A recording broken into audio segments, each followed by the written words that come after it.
Olá!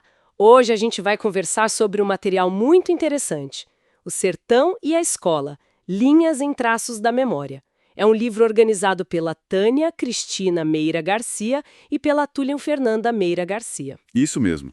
É um trabalho que reúne narrativas de 33 estudantes de pedagogia, sabe? Eles olham para trás, para suas próprias trajetórias na educação, lá no sertão. E o legal é como eles conectam essas histórias bem pessoais com a história maior da educação no Brasil, com as leis, né? Exatamente. A ideia é mergulhar nessas vivências para a gente entender melhor os desafios. A resiliência também, né? E como as políticas educacionais chegam ou não nesse contexto específico do sertão. Tem uma inspiração clara em Paulo Freire que o livro menciona logo no começo, né? Aquela ideia de aprender vendo melhor o que já foi visto. Revisitar o passado para entender o agora. Isso. E o sertão não é só um lugar geográfico. É apresentado como um espaço cultural, um espaço de resistência. A introdução até contextualiza isso com desafios mais recentes, tipo pandemia, negacionismo. Faz sentido. Bom, então vamos entrar nessas histórias.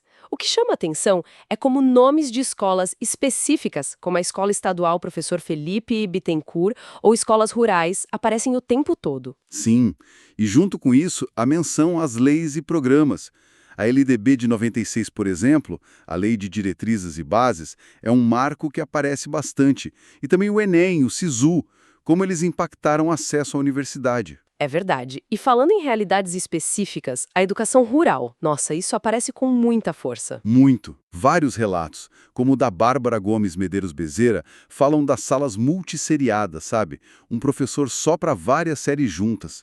Ela mesma lembra de ir de bicicleta para a escola com a mãe, antes de ter transporte. E a tal da nuqueação, o fechamento de escolas rurais?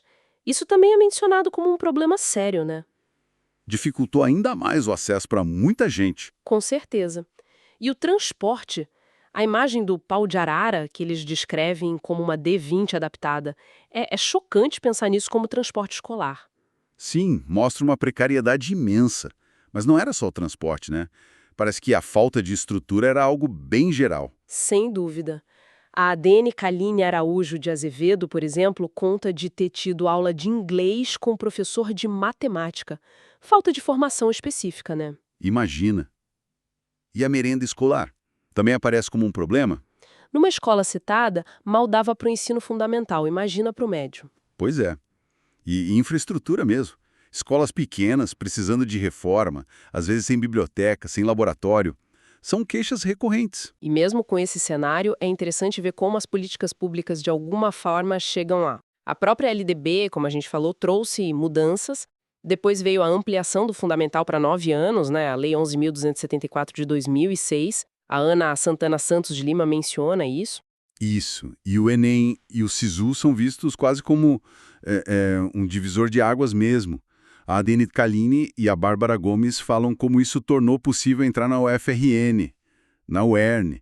Então, mesmo num cenário difícil, parece que essas ações focadas fazem diferença, né? Fazem, mas aí tem a questão da implementação.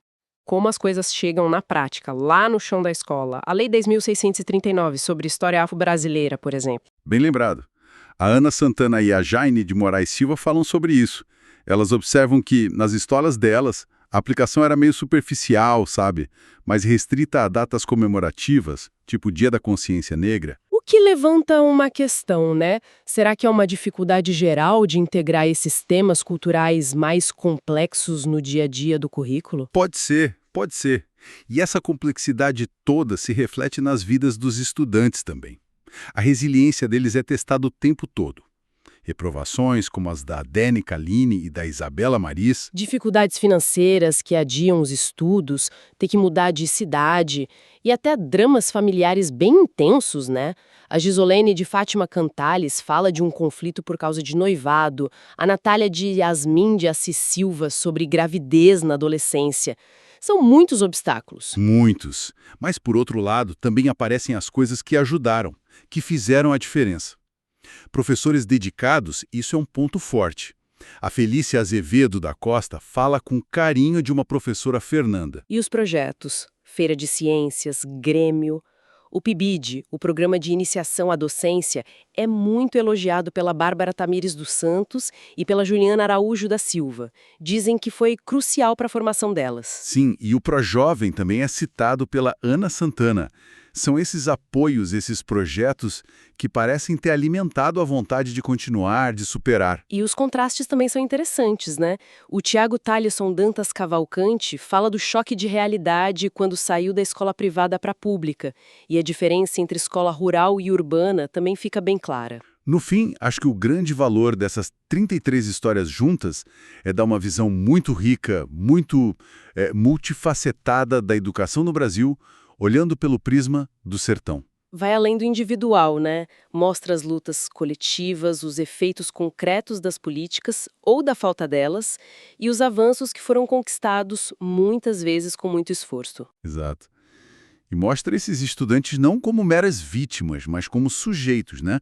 Ativos, construindo suas histórias, como diria o Freire, sendo possibilidades no mundo. Então, para a gente amarrar, o sertão e a escola usa a memória de um jeito muito potente, né? Para iluminar essa relação complexa entre a vida de cada um, as políticas educacionais e a cultura específica do sertão. Não é só sobre o passado. Não mesmo. É sobre como esse passado vivido informa o presente desses futuros educadores. E aí fica a reflexão, né? Qual? Se hoje eles conseguiram olhar para trás e conectar tudo isso, o que será que as narrativas deles vão nos contar sobre a educação no sertão daqui a 5, 10, 20 anos? Que novas linhas, que novos traços eles vão desenhar com as próprias experiências como educadores?